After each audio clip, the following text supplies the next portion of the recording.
An American college student on spring break vanished from a Dominican Republic beach. So the last known person to see her alive, though, is reportedly giving conflicting accounts of what happened that night. Newsmax crime correspondent Jason Mattera joins us now with the latest on a story that's really every parent's nightmare. Yeah, Mark, Sharla Sudikshi Kananki is a 20-year-old student at the University of Pittsburgh. She's described as smart and ambitious, and according to her father, has dreams of becoming a doctor.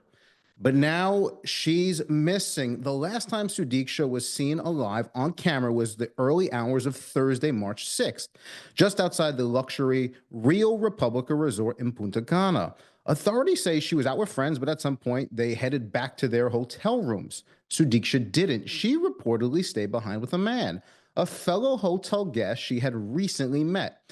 And that man, now the last individual seen with her, has allegedly been giving inconsistent accounts about what happened next.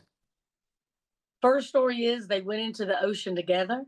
The surf was rough. He got sick and he came out.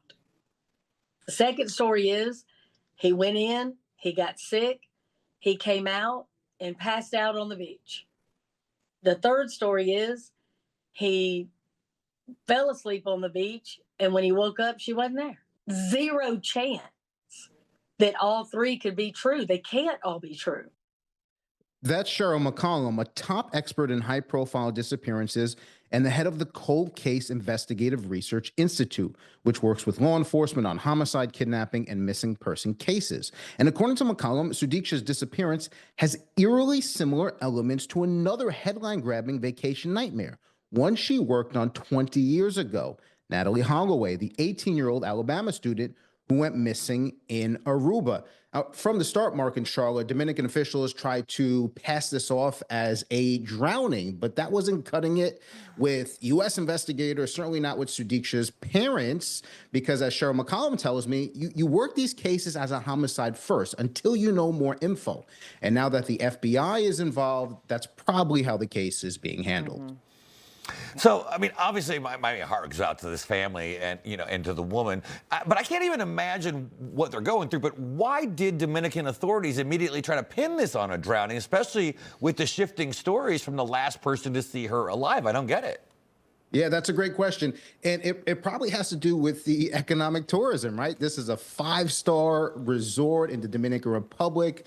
The country is dependent on this type of tourism, so it's much easier and convenient for them to say, well, this is a tragic accident, and not even consider the possibility of something more sinister like foul play. But the good news is Dominican officials seem to have gotten the message. Even the president of the country is saying that the government is now devoting resources to trying to find Sudiksha. So this is not a local effort. It is now a global one to find her. All right, Jason, thanks for being there this morning. Thank you. Thank you. Information. Truth is freedom. Is Newsmax. It's real news for real people.